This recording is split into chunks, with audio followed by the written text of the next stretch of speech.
Haleluya, halo umat-umat Tuhan terkasih. Terpujilah Tuhan Yesus Kristus Tuhan kita untuk hari yang baik ini. 1 Petrus 3 ayat 13, 14, dan 17 saya bacakan. Dan siapakah yang akan berbuat jahat terhadap kamu jika kamu rajin berbuat baik? Tetapi sekalipun kamu harus menderita juga karena kebenaran, kamu akan berbahagia. Sebab itu, janganlah kamu takuti apa yang mereka takuti dan janganlah gentar. Ayat 17. Sebab lebih baik menderita karena berbuat baik, jika hal itu dikehendaki Allah, daripada menderita karena berbuat jahat. Bapak, Ibu, Saudara-saudari, hari ini kita akan melihat sisi yang lain dari menderita karena kebenaran. Kita akan melihat seperti yang tertulis di ayat yang ke-17 bahwa lebih baik menderita karena berbuat baik. Berbuat baik adalah sebuah kebenaran. Bagaimana mungkin berbuat baik kok bisa menderita? Kita kembali ke ayat yang ke-13. Siapakah yang akan berbuat jahat terhadap kamu jika kamu rajin berbuat baik?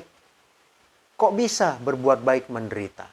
Bapak, Ibu, Saudara-saudari, Lukas 17 menceritakan tentang 10 orang kusta yang disembuhkan penyakit kustanya oleh Tuhan Yesus.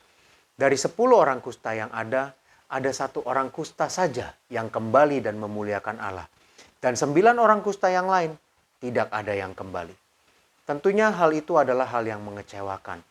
Demikian juga dalam hidup kita.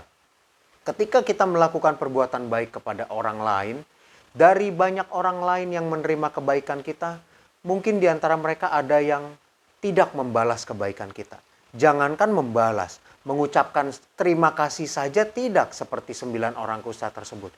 Tetapi sebagaimana Tuhan Yesus tetap melakukan perbuatan baik walaupun tidak ada yang berterima kasih kepadanya, demikian juga kita. Mari kita terus melakukan perbuatan baik karena hal ini adalah kebenaran walaupun kita harus menderita. Kesel rasanya. Orang ini tidak tahu diri amat ya. Mengingat kebaikan kita aja tidak, terima kasih aja tidak. Tapi kita melakukan kebaikan bukan untuk diterima kasih, diberikan rasa terima kasih, bukan? Kita melakukan kebaikan bukan supaya orang membalas kebaikan kita, bukan? Kita melakukan kebaikan seperti firman Tuhan hari ini katakan. Karena kebenaran itu adalah sesuatu yang benar dan itu berkenan kepada Tuhan. Jadi, mari kita terus melakukan kebaikan karena itu adalah hal yang benar. Walaupun itu membuat kita menderita. Walaupun itu membuat kita kesal. Walaupun itu tidak mendatangkan timbal balik buat kita. Tuhan tolong kita semua, mari kita terus berbuat baik. Kita sama-sama berdoa. Tuhan Yesus, terima kasih untuk firman-Mu Tuhan. Terima kasih kalau sebuah kebenaran yaitu berbuat baik, Engkau perintahkan kepada kami untuk kami lakukan. Tuhan tolong mampukan kami untuk terus berbuat baik walaupun itu adalah penderitaan. Walaupun kami kesal ada orang-orang yang tidak berterima kasih kepada kami karena kami melakukannya karena Engkau. Terpujilah Engkau Tuhan, terima kasih.